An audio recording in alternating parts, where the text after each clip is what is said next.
Can you remember a time or a moment, a situation where we disagreed? Yes. And how do we fix it? How do we resolve it? How we mean came out?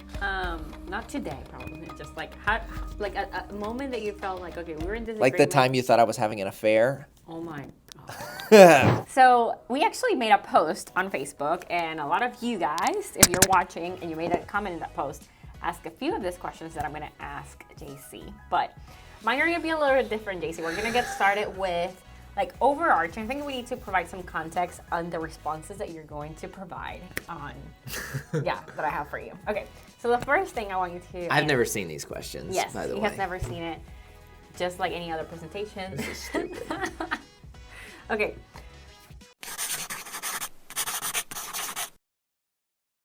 What is your 10-year vision? Where do you see you, us, and the business? Like, what is my dream 10 years from now? Is this manifesting for those that believe?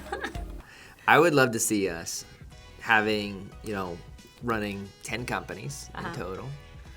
That Hype Digital is predominantly working with all those companies and a handful of other larger companies. Mm-hmm.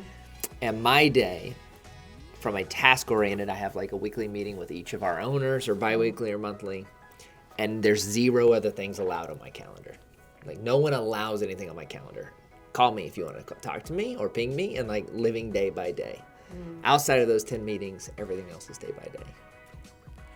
And that's your 10-year vision, right? Like, that's something, meaning that, how far are you from that reality? I think I'm like 12 months away from it. But that's the whole point, is that we've looked at like, what can we do forever? And then now how do I do it? Like a really short period of time. Okay. Now let's... Or pretty close. Okay. What about our family? Like, where do you see us in 10 years? So that would mean that Olivia would be 16. Driving. Awful. Sebastian's going to be, what, 14? I mean, surely robots are going to be raising our kids by then. And you'd be able to get a faith-centered robot, maybe. A nanny robot. That's what we need, a nanny robot these days. I don't know. I think I would love to have a home where all of my daughter and son's friends want to come to our house. I think that's like my goal, right? And so I want to create not only like just physically a place, right, that's fun, but also an atmosphere that's like really exciting, Like I want all my kids, all my friends, and we're just open door policy, right? Like anybody wants just anytime, like just kind of the house plans that we have in mind. It's like, don't ask, but it's like 20 bedrooms. So no, it's not, but yeah. Or maybe it is, but if it was up to me, this is his vision, by the way, not my vision, right? So we'll let him dream. Okay, so let's go into kind of like the past now a little bit. In what ways do you think working together, we're going to go into like just you and me, married, running a business, in what ways do you think that has revealed parts of our personalities that we didn't see in marriage before, or that you didn't see in our marriage before? So we have been married for 11 years, just to give context, married 11 years. We have been really working together for the last, 4 years? Yeah. Like depends on what you mean by working together, but you were super involved in the business since day one. But like now I'm like actively involved, like just, I was always It's all involved. you do, yeah. Yeah, it's all I do. What's the question? So what this has is a been sticky revealed? Subject. Hey, you pick your questions, I pick mine. What has been revealed in our personalities since we started like working together more closely? I think it's interesting that like we are both polar opposites at the same time. So you're a very easygoing person until you're not an easygoing person. So I think we are both people that adapt really well. Yeah. And we're both opposites. So I think one of the things that's been really, really revealing is like we have to learn where each other's at. So that, for example, you're super easygoing so much, but then you're also very demanding sometimes. And depending on which Karen I get, Karen or Karencita. I saw this like post or this reel about like being married to a Latina is like you don't know what personality you're going to That's the truth. Golly. And I think I'm the same, right? Like I think there's times where I'm super OCD with stuff, and you know, yeah. and there's times where I'm like super calm, and so we play off of each other pretty well. Yeah. And so I've learned to like look for where we're at in that moment, so that we can optimize from there. Again, is Karen walking in the door or Carancita? You know. Okay. That's not weird. That sounds weird. Okay, so It's weird. can you remember a time or a moment, a situation where we disagreed, Yes. and how do we fix it? Or how do we resolve it? How You we mean like came out? today, the last No, hour? just like in the last not today probably. Just like how, like a moment that you felt like, okay, we were in disagreement. Like the time you thought I was having an affair? Oh my god. No, do not. So this is a funny story. She didn't really think I was having an affair. Do you want to tell it or do you want me to? You can tell that craziness. Okay. Story time. This video is instead of gonna be like So we're at McDonald's Oh my in the drive-thru. Super healthy. We're a really healthy family. context. No context Context. needed. No context needed. I had just delivered our baby. My hormones were insane. Okay, context needed. We're driving in the car. We're at McDonald's, excuse me. We're in the drive-thru. It's Karen and me in the front, the kids, and then Karen's sister, right? There is like a witness that would typically be more on Karen's side in the car. Well, I give my wife my phone. We have a very open, like she knows every password. We don't do, like there is nothing that is not like, we work together 24/7. Like there is no, if I wanted to do something bad, I don't even know how I could possibly pull that out. Anyways. So I give Karen my phone to text someone, I don't know. And she goes to I was the making a emojis. post. She's going to send an emoji or she's going to make a post. I was making a post, and you know how you can go to like emojis and you have like recently used? So that was the. So she saw in my recently used emojis, there was a bathtub. And she's like, who the are you sending a bathtub emoji to? And I'm like, what are you talking about? She's like, the bathtub emoji. And I feel like, No, and the problem was then I you start start laughing. And I'm like, I have no idea what you're talking about. You are Carancita right now. And of course, everybody, like Anna's like laughing. Everybody's like, what? And then she like, no, she's serious. Like, this is like, she's pissed. And I honestly never used a stinking bathtub emoji. I don't even know why in the world it would be under like recently used. Come to find out, and it was like a 24-hour hatred there. Because then I got pissed off, like, you really think? Like, what do you know? And then the next day, I'm with my social media manager, who a lot of times takes my phone, and realized that she had posted a picture that day before on how we do ice baths and used ice and bathtub emojis. So your question was about arguments, and I immediately think of like the 12 arguments we've had in life. That was one of them. But let's give it a real example. Can you remember an argument that we've had? I mean, that's not an argument. That was hormonal, and there was stuff happening. But oh, that's what you meant. No, like an argument that we've had, or a disagreement, and how do we resolve it? What do you learn from it? Anything that you remember on that? Honestly, we're probably not super. We don't have arguments a lot. Yeah. We're probably not super good at solving them. I grew up in a rough. Well, anyway. I do not do fights at all. And so when we argue, I go silent. Yeah. Because for me, silence is not arguing, even though probably it is arguing. But I go silent. I go super quiet. I don't talk. I don't. Yeah. So we might not be the best at solving. I don't know. Like, I think we have like very easy. Until finally one day you're like, why are you not talking to me? And then you cry, and then I say I'm sorry, and then 10 minutes later we're good. Yeah. It takes somebody to like give in. And so, I don't know, like, it's just, I say give in, like, you know, like, we just, like, try to work through things, but I do remember actually one. Do you remember that time, like, it was our first fight? You remember that when I was driving, and then, like, you got the super, like, that was, like, our first fight in marriage, and I remember you were, like, not talking to me after, like, we fought. I don't remember. Yeah, and then, like, I told you, like, that's not gonna work in our, like, if you want to, like, be married, that's not going to work. Like, just silent treatment, like, it's, like, a super I don't remember awful way. I'm sorry. And so you were... No, I only remember the good times. Yeah. Okay, next question.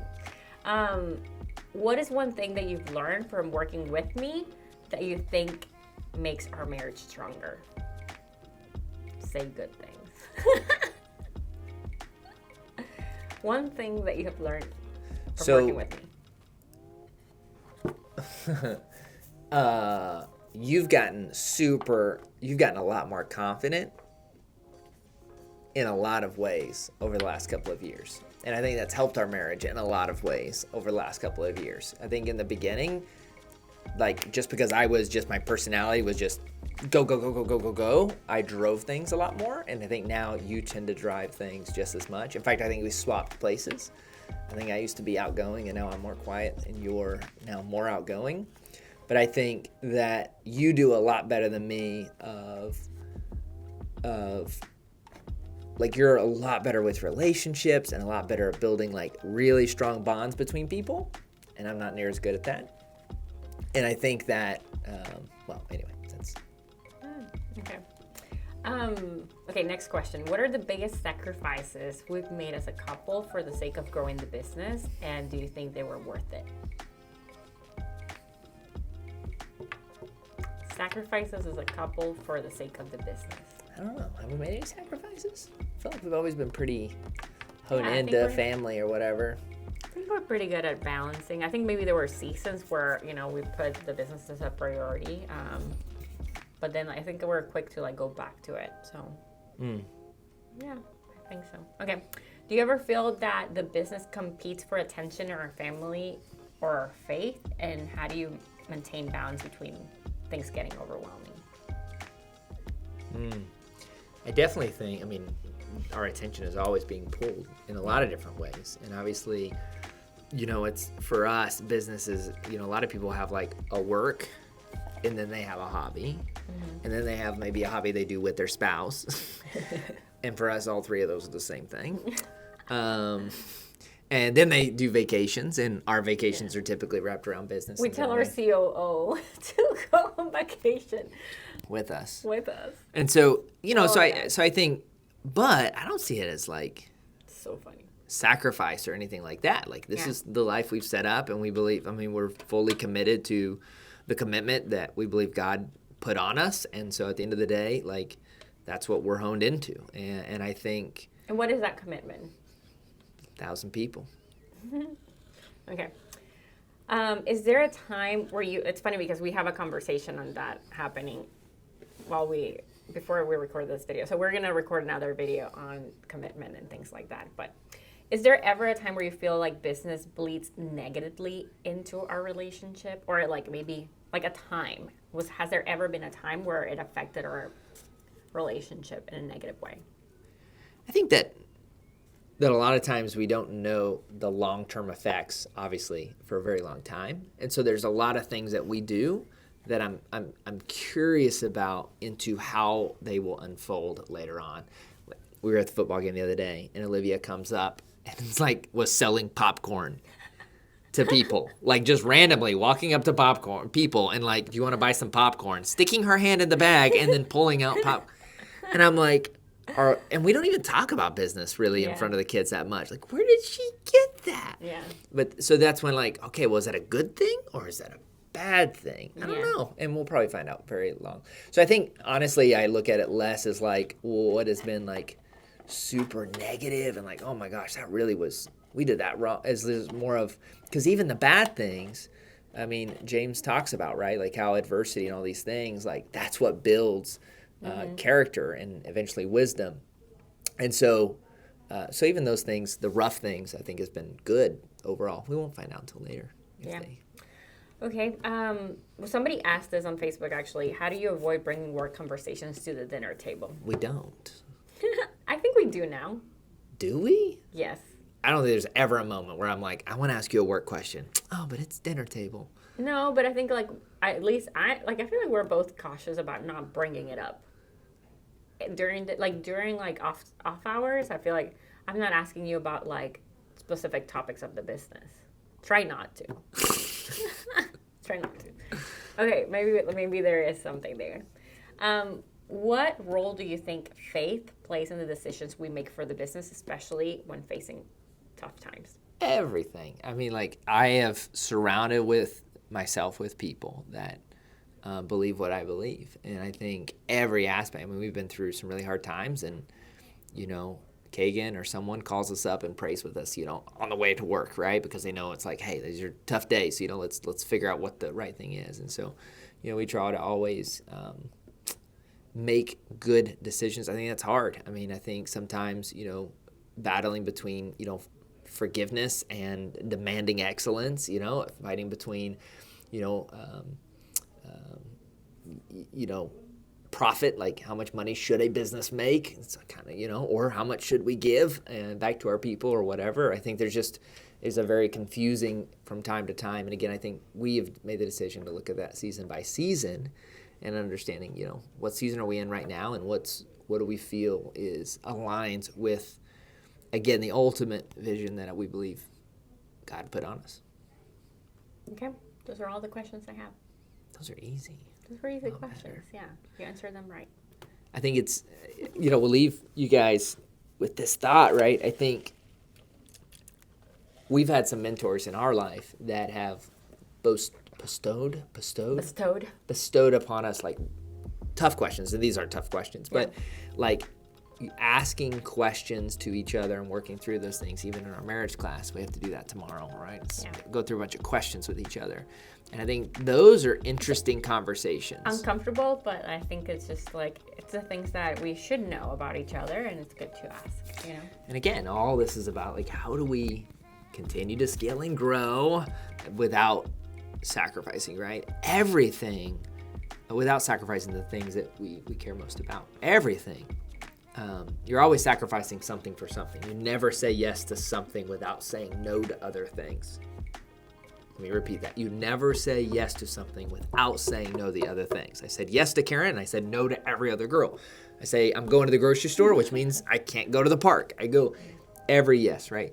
And so, but making sure that we're forsaking the things we want to forsake. See you in the next one. Ciao, guys.